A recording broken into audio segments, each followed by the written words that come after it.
Top quality और consistent performance के लिए सिर्फ सिल्वर पंप नाम याद रखना। ಮುಖ್ಯಮಂತ್ರಿ ಸಿದ್ದರಾಮಯ್ಯನವರಿಗೆ ಇವತ್ತು ಬಿಗ್ ಡೇ. ಹೌದು, ಮೂಡಾ ಪ್ರಕರಣವನ್ನ ಸಿಬಿಐಗೆ ವಹಿಸಬೇಕಾ ಬೇಡವಾ ಅನ್ನುವಂತ ನಿಟ್ಟಿನಲ್ಲಿ ಏನು ವಾದ ಪ್ರತಿವಾದ ನಡೆದಿತ್ತು, ಅದಕ್ಕೆ ಸಂಬಂಧಪಟ್ಟ ಹಾಗಿನ ತೀರ್ಪು ಇವತ್ತು ಪ್ರಕಟ ಆಗ್ತಾ ಇದೆ. ಹೌದು, ಹೈಕೋರ್ಟ್ ನಲ್ಲಿ ಇವತ್ತು ಆದೇಶ ಪ್ರಕಟ ಆಗ್ತಾ ಇದ್ದು ಸಹಜವಾಗಿ ಸಿದ್ದರಾಮಯ್ಯನವರಿಗೆ ಒಂದು ರೀತಿ ಟೆನ್ಷನ್ ಇರುವಂತ ಸಂದರ್ಭ ಇದು. ಬೆಳಗ್ಗೆ 10:30ಕ್ಕೆ ತೀರ್ಪನ್ನ ಪ್ರಕಟಿಸುತ್ತೆ ಹೈಕೋರ್ಟ್. ಸಿಬಿಐ ತನಿಖೆಗೆ ಕೋರಿ ಅರ್ಜಿಯನ್ನ ಸಲ್ಲಿಸಿದ್ದರು ಸ್ನೇಹಮಯಿ ಕೃಷ್ಣ. ಅದರಂತೆ ಇವತ್ತು ತೀರ್ಪು ಪ್ರಕಟ ಆಗ್ತಾ ಇದೆ. ಬಹಳ ಸುದೀರ್ಘವಾಗಿ ವಾದ ಪ್ರತಿವಾದ ನಡೆದಿದೆ. ಸ್ನೇಹಮಯಿ ಕೃಷ್ಣ ಅವರ ಪರವಾಗಿ ಮಣೀಂದರ್ ಸಿಂಗ್ ಅವರು ವಾದವನ್ನ ಹೂಡಿದ್ದಾರೆ. ಸಿದ್ದರಾಮಯ್ಯ ಪರವಾಗಿ ಹಾಗೆ ಸರ್ಕಾರದ ಪರವಾಗಿ ಘಟಾನುಘಟಿ ವಕೀಲರು ವಾದವನ್ನ ಹೂಡಿದ್ದಾರೆ. ಕಪಿಲ್ ಸಿಬಲ್ ಹಾಗೆ ಅಭಿಷೇಕ್ ಮನು ಸಿಂಘ್ವಿ ಇಲ್ಲಿ ಸರ್ಕಾರ ಹಾಗೆ ಸಿದ್ದರಾಮಯ್ಯ ಪರವಾಗಿ ವಾದವನ್ನ ಹೂಡಿರುವಂತವರು. ಲೋಕಾಯುಕ್ತ ತನಿಖೆ ನಡೀತಾ ಇದೆಯಲ್ಲ, ಸಿಬಿಐ ತನಿಖೆಗೆ ಯಾಕೆ ಕೊಡಬೇಕು ಅನ್ನುವಂಥದ್ದು ಸಿದ್ದರಾಮಯ್ಯ ಪರ ವಕೀಲರ ವಾದ. ಲೋಕಾಯುಕ್ತ ಇದೇನೇ ಅಂದ್ರೂ ಸರ್ಕಾರದ ಅಧೀನದಲ್ಲಿ ಒಂದೊಂದು ಇಂಡಿಪೆಂಡೆಂಟ್ ಬಾಡಿ ಆಗಿದ್ರೂ ಕೂಡ ಸರ್ಕಾರದ ಅಧೀನದಲ್ಲಿರುವಂತಹ ಸಂಸ್ಥೆನೇ ಆಗಿರುತ್ತೆ, ಅಥವಾ ಅದಕ್ಕೆ ಪೊಲೀಸರನ್ನ ನೇಮಿಸುವಂತ ನಿಟ್ಟಿನಲ್ಲಿ ಅದು ಸರ್ಕಾರದ ಕಾರ್ಯವ್ಯಾಪ್ತಿಗೆ ಬರುತ್ತೆ. ಹಾಗಾಗಿ ಇದು ಸರಿ ಹೋಗಲ್ಲ. ಲೋಕಾಯುಕ್ತಕ್ಕೆ ಸಂಬಂಧಪಟ್ಟಾಗಿನ ಹಿಂದಿನ ಕೆಲ ದೂರುಗಳು, ಕಳಂಕ, ಈ ತರದ ವಿಚಾರಗಳು ಕೂಡ ಪ್ರಸ್ತಾಪ ಆಯಿತು. ಲೋಕಾಯುಕ್ತವನ್ನ ಕಳಂಕ ಅಂತ ಹೇಳಕ್ಕಾಗಲ್ಲ, ಹಾಗೇನೆ ಸಿಬಿಐನ ಕಳಂಕ ರಹಿತ ಅಂತ ಇಲ್ಲಿ ಕನ್ಸಿಡರ್ ಮಾಡಕ್ಕಾಗಲ್ಲ ಅಂತ. ಅದು ಸಿಬಿಐ ಕೇಂದ್ರದ ಅಂಡರ್ ಬರುತ್ತೆ.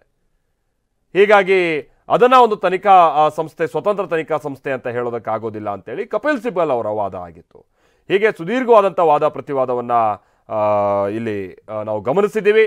ಹಾಗೇನೆ ಇನ್ನೊಂದು ವಿಚಾರ ಅಂತ ಅಂದ್ರೆ, ಲೋಕಾಯುಕ್ತದ ತನಿಖೆ ಏನೀಗ ಆಲ್ರೆಡಿ ಈ ಪ್ರಕರಣಕ್ಕೆ ಸಂಬಂಧಪಟ್ಟಂಗೆ ನಡೀತಾ ಇದೆ. ಅದು ಇಲ್ಲಿ ತನಕದ ತನಿಖಾ ವರದಿಯನ್ನ ಒಂದು ಮುಚ್ಚಿದ ಲಕೋಟೆಯಲ್ಲಿ ನ್ಯಾಯಮೂರ್ತಿಗಳಿಗೆ ನೀಡಿರುವಂತಹ ಪ್ರಕ್ರಿಯೆಯೂ ಕೂಡ ಆಗಿದೆ. ಇದೆಲ್ಲವನ್ನ ಕೂಡ ಅವಲೋಕಿಸಿ ನ್ಯಾಯಮೂರ್ತಿಗಳು ಇದನ್ನ ಲೋಕಾಯುಕ್ತ ತನಿಖೆಯೇ ಮುಂದುವರಿಲ್ಲ ಅಥವಾ ಸಿಬಿಐ ತನಿಖೆಗೆ ಇದನ್ನ ವಹಿಸಬೇಕಾ ಅನ್ನುವಂಥ ನಿಟ್ಟಿನಲ್ಲಿ ತನ್ನ ತೀರ್ಪನ್ನ ಪ್ರಕಟಿಸಲಿದೆ. ಇದರ ನಡುವೆನೇ ಇಡಿ ತನಿಖೆಗೆ ಸಂಬಂಧಪಟ್ಟ ಹಾಗೆ ಇಡಿ ಮುಂದೆ ಹಾಜರಾಗೋದು, ಅದಾದ ನಂತರ ಅಲ್ಲಿ ಸ್ಟೇಟ್ಮೆಂಟ್ ಮಾಡೋದು, ಈ ವಿಚಾರ ಬಂದಂಥ ಸಂದರ್ಭದಲ್ಲೂ ಕೂಡ ನ್ಯಾಯಮೂರ್ತಿಗಳು ಇದೇ ವಿಚಾರವನ್ನು ಪ್ರಸ್ತಾಪ ಮಾಡಿದ್ದಾರೆ. ಒಂದು ಕಡೆ ಅಲ್ಲೆಲ್ಲ ತೀರ್ಪು ಪ್ರಕಟ ಆಗಬೇಕಾಗಿದೆ, ಅದರ ಜೊತೆಗೆ ಆಲ್ರೆಡಿ ಲೋಕಾಯುಕ್ತ ತನಿಖೆ ನಡೀತಾ ಇರುವಂಥ ಸಂದರ್ಭ. ಹಾಗಾಗಿ ಇನ್ನೊಂದು ಕಡೆ ಸಿಬಿಐ ವಿಚಾರವಾಗಿಯೂ ಕೂಡ ಪ್ರಸ್ತಾಪ ಆಗ್ತಾ ಇರುವಂಥ ಸಂದರ್ಭ. ಈ ನಡುವೆನೇ ಇಡಿ ಹೋಗಿ ಸ್ಟೇಟ್ಮೆಂಟ್ ಮಾಡೋದ್ರಿಂದ ಕೆಲವರಿಗೆ ವಿನಾಯಿತಿ ಕೊಟ್ಟಿರುವಂಥದ್ದನ್ನು ಕೂಡ ನಾವು ನೋಡಿದ್ದೀವಿ. ಹೀಗಾಗಿ ಇವತ್ತು ಕೊಡಬಹುದಾದಂಥ ತೀರ್ಪಿದೆಯಲ್ಲ, ಇದು ಬೇರೆ ಬೇರೆ ರೀತಿಯಾದಂಥ ಈ ಪ್ರಕರಣಕ್ಕೆ ಸಂಬಂಧಪಟ್ಟ ಹಾಗಿನ ಇಂಪ್ಯಾಕ್ಟ್ ಆಗಬಹುದಾದಂಥ ಚಾನ್ಸಸ್ ಇದೆ, ಪರಿಣಾಮ ಬೀರಬಹುದಾದಂಥ ಚಾನ್ಸಸ್ ಇದೆ. ಹಾಗಾದ್ರೆ ಸ್ನೇಹಮಯಿ ಕೃಷ್ಣ ಅವರ ಪರವಾಗಿ ವಾದ ಮಂಡಿಸಿದ್ದಂಥ ವಕೀಲರು ಮಣೀಂದರ್ ಸಿಂಗ್ ಅವರು ಯಾಕೆ ಸಿಬಿಐ ತನಿಖೆ ಅಗತ್ಯತೆ ಇದೆ ಅನ್ನುವಂಥದ್ದನ್ನ ಹೇಳಿದರು, ಏನೇನು ಅವರ ವಾದದ ಸಂದರ್ಭದಲ್ಲಿ ಉಲ್ಲೇಖ ಆದಂತ ಸಂಗತಿಗಳು, ಬನ್ನಿ ನೋಡ್ಕೊಂಬೋಣ. 3,26,000 ಮೊತ್ತದ ಜಮೀನು ಸ್ವಾಧೀನಕ್ಕೆ ಬದಲಾಗಿ ದುಬಾರಿ ನಿವೇಶನ ಹಂಚಿಕೆ ಮಾಡಲಾಗಿದೆ. ಅಸ್ತಿತ್ವದಲ್ಲೇ ಇಲ್ಲದ ಜಮೀನು ಭೂ ಪರಿವರ್ತನೆ ಮಾಡಲಾಗಿದೆ.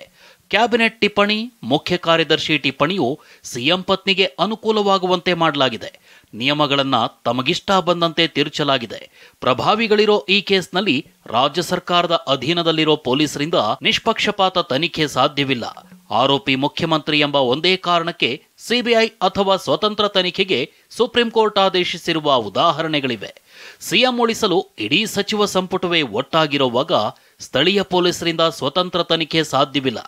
ಹೀಗಾಗಿ ಈ ಪ್ರಕರಣದಲ್ಲಿ ನ್ಯಾಯ ಎತ್ತಿ ಹಿಡಿಯಲು ಸಿಬಿಐ ತನಿಖೆ ಅನಿವಾರ್ಯವಿದ್ದು ಸ್ವತಂತ್ರ ನ್ಯಾಯಸಮ್ಮತ ತನಿಖೆ ಆಗಬೇಕಿದೆ.